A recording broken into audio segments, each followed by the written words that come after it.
Hello. Stupid shootout. What a waste. What a waste of a way to end that game. Such a good hockey game, and then it ends with this bullshit skills competition. And actually, the Golden Knights shooters were pretty good. Pavels was really dangerous.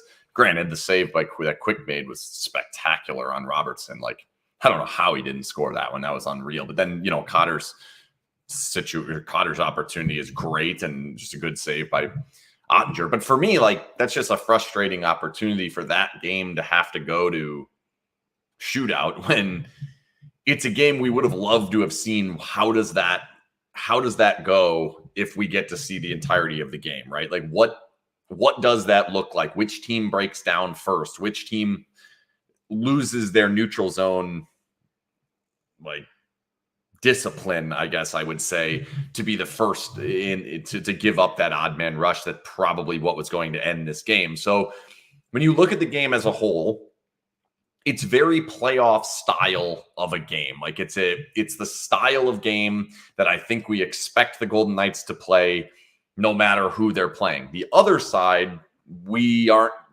may see that, we may not see that. We'll have to wait and see who the matchup is. I don't think we'll see that if it's Winnipeg. I don't think we'll see that if it's Seattle, but we will if it's LA. We would if it's Minnesota. We would if it's Calgary. We would if it's whoever one of these teams. Certainly Dallas. I think Colorado series down the road would look that way. Edmonton certainly would not. As a whole, there's good and there's bad from it. The main good from it is that the Golden Knights showed that they can play that style of game. They were heavy on their sticks, very difficult to get the puck off the wall against them. That makes it really hard to beat a team in the playoffs. If you're doing that consistently through a playoff run, it's going to be difficult to get consistent opportunities against the Golden Knights. And so they were able to get that done. Really exciting to see. Real good on the walls, real good with the sticks, real good with the sticks in the lanes, blocking shots, keeping to the middle. Everything that regarded strength was good. And they didn't get really pulled into that physical game, which scared me a little bit because it started to get a little bit more physical. And that's usually when the Golden Knights make their mistakes and give up some of these bogus odd man rushes. They didn't really get dragged into that, which was good. Dallas kind of picked that up as the second period went on. I was interested to see how it would go in the third. I think it was the right move from DeBoer to kind of say, no, you know what? Let's back off of that and make sure we don't give them the rush. Neutral zone, obviously, that's when the Golden Knights are at their best. Their neutral zone is really clogged up. They do a good job making it very difficult to get through there with speed. I thought the gaps kind of fell apart for when Haig and Hutton were out there at different times, especially in the third period when they were having to play together with Whitecloud going out. I'll get to what happens with Whitecloud going out later. But most of the game, the neutral zone was pretty clogged up. There wasn't a lot of speed coming through it. They were forcing the dump-ins, and then they were really good because they were consistent with their passes along the walls. They were consistent in winning their stick battles. They were doing the different types of things you have to do to make sure that a team never gets going downhill against you when you're playing well in the neutral zone. That is a huge part of what the Golden Knights are going to have to do in the postseason to have success. It has to look like that over and over and over again. If it doesn't, then they're going to give up way more goals because the goaltending is not at an elite level. It's not horrible. It's good enough to stand behind that particular effort, but it's not going to get them these great opportunities where they're going to have games where they're not all that good defensively or up and down run and gun games and they get the better goaltending performance. I don't think that that's the plan or should be the plan going into the postseason. Maybe the best thing that came out of all of this game, though, is without Eichel, the Golden Knights used a top line of Marchessault, Waugh, Dorofeev. And those guys were mostly tasked with having to take on the top line, maybe the best top line in the NHL this season in Hintz, Robertson, and Pavelski. Now, I should note, I thought Pavelski looked horrific today. It's the worst I've ever seen him look in a game against the Golden Knights. So we have to take some of it with a grain of salt because they'd literally pass it to him and he would step on the puck or botch it forward or shoot it 50 feet wide or whatever. He was very bad.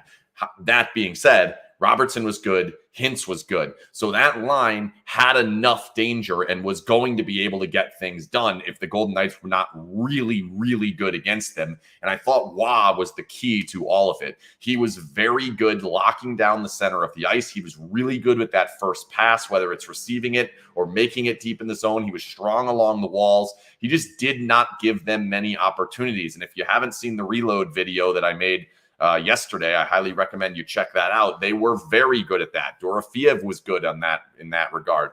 Marchessault was good on that regard. They kept coming back. It causes back pressure. It allows the gap to be tight for the defensemen. Usually it was Pietrangelo and Martinez. They were very good. There was only once really that I remember Hintz flying through the neutral zone. That's something they do really well.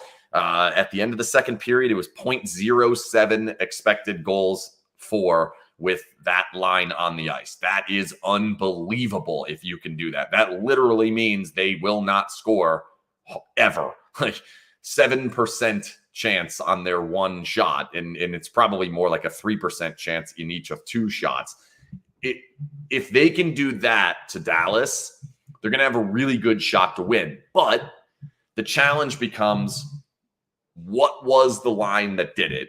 Like, obviously, Nick Wah is being put in a position where they're able to make something happen defensively. Marchessault is very good in playing against the walls, helping them get out of the defensive zone. I think Dorofeev has proven that he's spatially aware, positionally aware. I don't think he's great along the walls. I don't think he's quite at the point where I'm going to feel comfortable with him if we get caught in, if we get in situations where the gaps aren't as good defensively and we need somebody to come make that back check play. I'm not 100% sure I want it to be him. So that's where it gets confusing. But then if you put Eichel back in, I think it's a completely different game and a completely different story. And maybe it's a 2-2 game instead of a 1-1 game. I don't know. So we can't read too much into it because it's a line that I'm not so sure is going to play a postseason game together. Dorofeev, Wah, Marchessault. I would be surprised if that ends up being the case. The other best thing about this game is making the goalie not matter. I don't think Quick was particularly good or bad today. He didn't really have a ton to do. He stopped the ones that he needed to stop. He did not have a single odd man rush come his way. He did not have a single hack chance out in front of him. Golden Knights were terrific boxing the puck out. And the one chance that they really had that looked all that dangerous, well, the one odd man rush they did score on, but the one that Ben missed, he missed it. And the Golden Knights had two legs in the way. There was the other one that they made the cross ice pass, and McNabb knocks that one down. I thought McNabb had a great game, except for checking the guy into White Cloud's leg. And now I don't know what's going to happen with White Cloud. I have a feeling we're probably looking at him not there for probably a month plus, which is a round, if not 2 rounds by the time he gets back. So that's certainly not good. But the way that they played, the way that they kept control on the inside, the way that they were kind of really jamming up that lane when they would go for their little DeBoer spray and pray stuff, I thought it was good. They did not give any, I can't remember a single tip shot that ended up on goal. Like, those are the types of things that you want to see no matter who they play in the playoffs. Defensively, the effort was tremendous across the board. Excellent game defensively. They make one nice play in the neutral zone. It's a play that DeBoer's teams have done for years. They did it when they were with the Sharks. He did it when the Golden Knights were doing it, and he did it again today. So it's a good play. It happens. It's very difficult to defend. It's real hard for that defenseman to not play up on that guy on the blue line, and then it ends up punching across. You end up watch the goal. It's very difficult to defend is all I'm trying to say. The bad, and it's a scary one. The Golden Knights played a game that was tight. The Golden Knights played a defensive style of game. They played the type of game we expect to see in the postseason. They had multiple power play opportunities. The power play was terrible. They had multiple opportunities to kill. They were pretty good on that. When it came to defending, they were good. When it came to attacking, they didn't really generate that much. The one goal is on a play where the other team falls asleep. Like, you can watch the play. 18, I don't know who the player is. I don't have my list in front of me. Whoever number 18 on Dallas is, Howden comes up the ice. He doesn't recognize it until he's 2 steps behind. And now the Golden Knights have a breakaway opportunity on a play that's really a nothing play. If that player comes with him, all of a sudden, all right, Domi, thanks, Everett.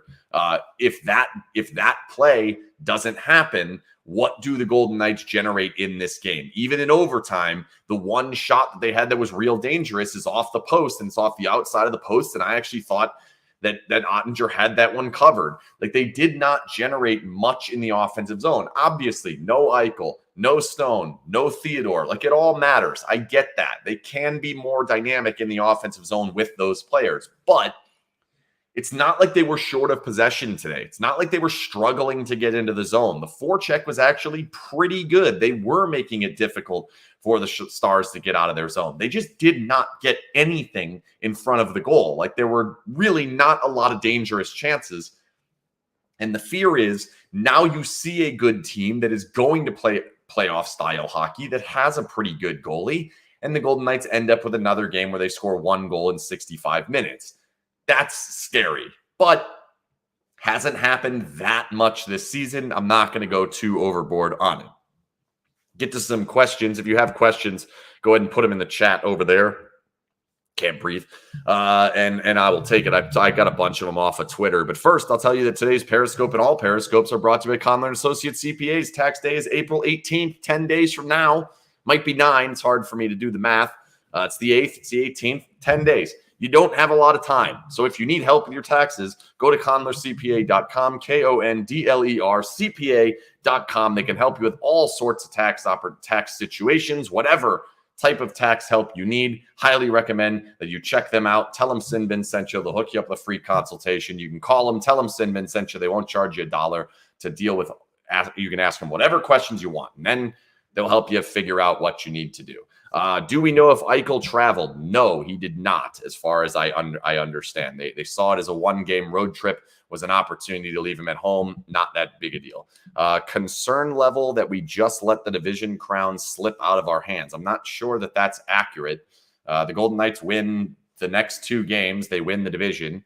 If they win one of the games and lose the other in overtime, which I think is a pretty likely scenario, they also win the division. Maybe they let the number 1 seed slip out of their hands. And even that, I'm not all that concerned about it. If you were to tell me that, like, I wouldn't even mind it, to be honest. Like, I think I wouldn't mind playing Seattle in the first round and then knowing if we end up getting to Colorado that the first 2 games are there after the first 2 games are here in the first 2 series. Like, I don't mind finishing second, like, at all. Probably not going to have home ice advantage in the final if we end up getting there. Not really worried about that. I still think Seattle's the best bet. So if that's the way we can get there, I'm fine with that. It's just, like, obviously Colorado at Edmonton play. If Edmonton wins that game, I think Edmonton's last game is either San Jose or Anaheim or someone shitty, Vancouver. I don't know, whoever it is.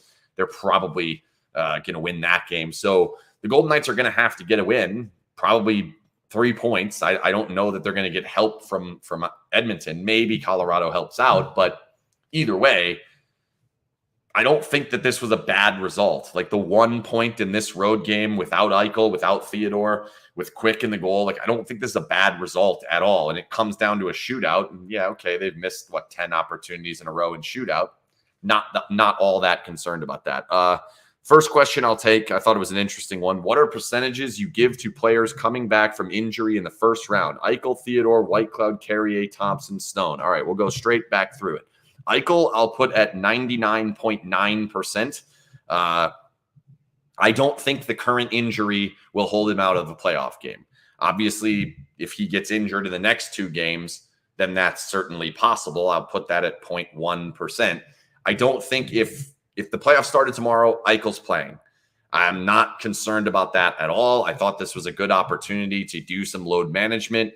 I'm perfectly fine with the decision to not play him for 1 game. It didn't seem to matter all that much. I don't think the game goes any differently one way or the other if he plays in this particular game. Theodore, Injury in the first round, I would say I put Theodore at about 90% to play in the first round, if maybe even higher, 95%. The question of does he play game one of the first round, that one I'm a little bit lower on. I'd say I'm probably at about 80%, 75 to 80% on him playing the first game of the first round. I do not believe he's going to play either of the two Seattle games. I would put that in somewhere around the 20%, maybe even lower. I don't think he plays either of the next two games on Tuesday or Thursday, but I do think it's a favorite that he plays in game one of the playoffs. I think it's a heavy favorite that he plays at some point during that series. White Cloud, it looked bad. Like, I'll put it at 0% that he plays in the next two games. I wouldn't do it no matter what. Even if that thing is just a mild sprain to an ankle, to a knee, whatever it happens to be, I would not play him in the next game. I should never say 0. I'll say 1 just in case. First round, I think he's an underdog to play in the first round. I'll put it at 30%. Out for the entire season, I think is like a coin flip. Did not look good. Like, that thing has MCL, PCL, ACL, broken ankle. Like, there's so many different things. We see this in football all the time. We saw the same play almost to him earlier this year to the other knee. It's not good. I think at the best, we're probably looking at maybe 3 weeks to a month. It's definitely concerning. Carrier, 0% the next two games, like 10% in the first round. I'm going for the whole playoffs, maybe 30, 25% that he plays at some point in the playoffs. I don't think it's likely. I think that basically the ship sailed there. There's not much expectation that he's going to play. Thompson, I'll say it's like a 70% chance he gets one of the next two games. I think that they're going to give him one of the two Seattle games. I would imagine it's probably going to be the road one. They'll try to just go out and get this first one at home on Tuesday with Brossoit and then give Thompson that game. Playoffs, I think he'll be ready, but it's the situation of where are you at that point? Brossoit obviously seems to have won the net at the moment. I don't think he loses it, even despite a bad game, if that were to happen on Tuesday. I guess things get interesting if Brossoit's bad and Thompson's good Tuesday and Thursday, but I still think at the moment it's likely it's Brossoit's goal to open. The farther it gets, the less likely it is that you end up with Thompson back in there, because if we're talking about him playing just the one game and then we go a month, say it's 2 rounds, and then we get to a point where Brossoit needs to come out, is that when you're going to want to turn to Thompson? I don't know. Like, that becomes a little bit confusing. I think it's Brossoit's goal at the moment, but I don't think the leash is all that long. I also made this point yesterday at Morning Skate, and I think I should make it on here, is that I do expect there to be a very short leash in game on Brossoit, especially early in a series. And what I mean by that is, if the Golden Knights clearly don't have it on one of these nights, say it's 3-0, 4-0, the game gets away from them, 4-1, whatever. If a game gets away from them early in a postseason series, I think they make the goalie switch quickly and get Thompson in there. And the reason I say that is because I think it's an opportunity to get him game reps inside of a playoff atmosphere. Even if the game's really not at stake, it's going to kind of push that clock further back to allow him into a game later. So you say, okay, 3, 4, 5 games down the road, now we do actually want to make the switch to who's starting. If you have that, say it's game 2, you have him in the game. Now in game 6, you're going to feel more comfortable getting him into the game as a starter. I don't think if that were to happen, I don't think Brossoit loses his job off one loss. I don't think he loses it off of one bad period or one blowout or whatever. I think it takes a little bit more of that, but I do think in game, we can expect there to be a quick goalie pull so that they can get that opportunity. And yeah, like, same thing goes backwards. Would they switch if they're winning 6-0? I don't think that they would do that. However, I think that they probably should look to do that if that is a possibility, if they are going to be up 6-0 late in a game, or 5, whatever it happens to be. So that's that. Stone, 0% for the next 2 games, despite what ESPN and ABC reported today that he returned. I don't know what the fuck that was. Very weird to see that on there. I will say he's about 20% to play in round 1. I'll say he's about 40% to play in round 2, 70% to play in round 3, and 100%, 99, we'll call it 99, to play by the Stanley Cup final. I do think there is a path for him to get back in. I don't think it's quick. Yes, he's skating. I understand that. I think he's out there taking shots, doing hockey-related things, but I don't think this is one where he jumps into practice and is just in the game the next day. Wouldn't shock me if he's in practice in a red jersey at the beginning of round 1. I just don't think that that's going to eventually move quickly enough to where they're going to feel confident to put him right back in there and make that happen. By the way, yes, they could get Stone back in due to cap space because they could potentially put Eichel on LTIR. They could put Theodore on LTIR. Like there's ways around this that they could get Stone back in. He's not going to play in a regular season game. It doesn't make sense. It's not worth making that risk. It would be stupid. If they play Stone in a regular season game, it's one of the dumbest things they've ever done in franchise history. I don't think that that's even going to be considered. Would you rather play the Kings at the first round at this point? No, I would not. In order, my teams that I would like to play are Seattle is number 1, number 2 is Nashville, number 3 is Winnipeg, and number 4 is Calgary. I don't like the matchup against Calgary at all. Nashville only scares me because of their goalie. Doesn't really concern me all that much. Winnipeg only scares me because of their goalie, but they have a little bit more high-end talent, a little bit more playoff experience for the guys that have been playing recently. I just think their defense is so suspect that the Golden Knights are going to get odd man rushes the entirety of a series. I don't think you could beat the Golden Knights in a 7-game series if you're giving them odd man rushes every single night. I just don't think it's possible. Seattle, I think kind of the same way. They're going to get a whole bunch of rushes. These next 2 games may change my mind on Seattle. We'll have to wait and see. I would imagine if we get the 2 games, if Seattle's really good, Golden Knights struggle in these 2 games, Colorado passes them, or Edmonton pass them, whatever, it is possible that these games could make it happen. Oh, yeah, good. Well, Theodore, I think, would count because he goes back. No LTIR in the last 10 games. What goalie do I feel most comfortable with starter? It's Bressois. It has been most of the season. I've been saying it kind of tongue-in-cheek at the beginning of the season, but I really did believe it. I'll say it now. I'll continue to say it. I think he's the best goalie you have. I think he's the best goalie in the organization that's healthy at the moment, and that's or like available to play this season. I think he's the best one. He has the highest floor. He's the most consistent. He plays the right style to play behind the Bruce Cassidy system. I think he's the best option. I believe if Laurent Bressois was healthy to start this season, he would have been the clear starter to this point. That didn't happen. Thompson ends up getting his opportunity. I think Bressois is better. Is it by a lot? No. Is Thompson's best game better than Bressois'? Yes, it is. But I think more often you get a winning style of game against from Bressois that you may not get from Hill, Thompson, or Quick. Who would you call up to replace Whitecloud if he misses the rest of the season? That was the question. Pahal's already up. He's right-handed. I would imagine for the short term, they could potentially look to go with him in the first game. I would imagine long-term, if he's going to be out for a while, I think Korzak's going to end up being the guy that gets the call. Of course, once Theodore goes back in, now we only need the one. Hutton's probably that guy. I don't see them going with Pahal or Korzak over Hutton. So I think it would be Hutton for now. I think Korzak's a better player, more upside than Pahal. Pahal's a little bit safer. Korzak coming off the injury. I don't think there's a huge difference one way or the other. I think both of them are significantly worse at this moment than Zach Whitecloud. So it's definitely an issue. It is not the same knee as Whitecloud for Whitecloud. It's the other knee this time.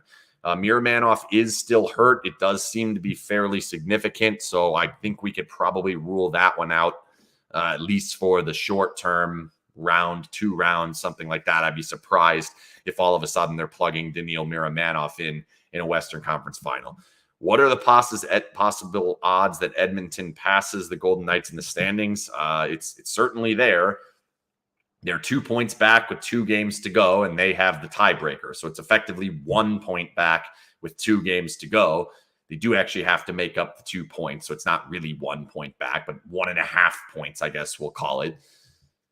the Golden Knights are going to have to win a game against Seattle. They're probably going to, it would be best if they get the overtime loss in the other game. If they're going to win one and lose one, get it to overtime, get your 3 points, and you won the division. You broke your record in points for a season. You're right there. Like, okay, that's what would be the best option. I'm not completely convinced Edmonton beats Colorado. Colorado can use the game. They don't want to fall into second or third because they'd rather play a wild card team, Seattle or one of the other ones I'm talking about, instead of Minnesota or Dallas. I don't think Minnesota is as big of a deal now that Eriksson Ek's potentially out for a little while, but I think they would prefer to win their division. They would prefer to win the conference. They're going to try to win that game whenever that game is, Edmonton and Colorado. What is this? Cassidy says he hopes White Cloud's injury looked worse than it is, but he'll know more tomorrow. Well, yeah, I think we all hope that. That's a good thing to say from him because it gives very little information there. So, yeah, I think if the Golden Knights get 0 points, they will be passed by Edmonton. If they get 1 point, I believe they will be passed by Edmonton because I think Edmonton can at least get that thing to overtime against Colorado. I think they're going to get at least 3. If they get 2 points, I think we got a good shot. They get 3 points, it's over. Thoughts on Pavel today? I thought he was good. Offensively, it's there. Like, I think we're pretty comfortable with saying there's something there offensively. I think against good players with different line mates and in the playoff situation, we still are going to have to see a lot more. I'm getting more comfortable with the idea of him potentially playing in a playoff series to start. He's kind of made his mark here and in many ways probably has passed the Howdens and Cotters and Kolazars and Blugers and these types of players, especially if they're missing that player that needs to play up the role. I think he's probably overtaken a Matteo recently too. I just think that may change if we go 5, 6, 7 games without a goal. Now we're going to start looking at it a little bit differently, and we are going to start noticing some of the things he's not doing as well. I haven't seen anything to say this guy can't play as I thought we were going to see when we first had him come up. Bluger over Cotter since we need to call up a D-man. I didn't understand that question. I don't know why I had that. I think Cotter's better than Bluger. I didn't understand the Bluger deal in the first place, to be completely honest. I just don't think he's better than the players that they had. I don't understand how that depth offers much of anything. I'm not even sure that he's better than like the Sheldon Rempels and those types of guys that could potentially come up next.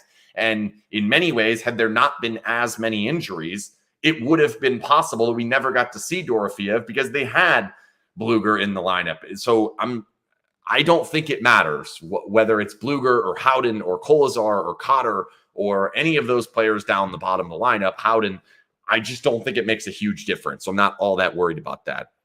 Why did Cassidy go with Marchessault over Waugh and shootout? They do like to go to Marchessault. I think part of it's like big game moments, big game opportunities. Like this guy does come through and everybody feels pretty confident about it. I would also imagine Marchessault's probably sitting there yapping at him on the bench saying, I want to play, I want to go. I was happy that Cotter got the opportunity. Dorofeev looked good in his opportunity, so felt good about that. And the last one is, why can't anyone on this team shoot? That would be a great question. If we had the answer to that question, we would feel so much better heading into the postseason. They still do struggle to shoot. Thanks again to Conler & Associates CPAs. If you need tax help in the next 10 days, go to conlercpa.com. Tell them SinBin sent you. You'll be hearing much more about them because I'm going to do a Periscope or a Twitter space after every single game this season and probably some in between as well as we go into the playoffs. Lots more coverage coming up as we get into the playoffs. Thank God we're back in the playoffs. Last year sucked. Good night, everybody. Oh, shootout sucks.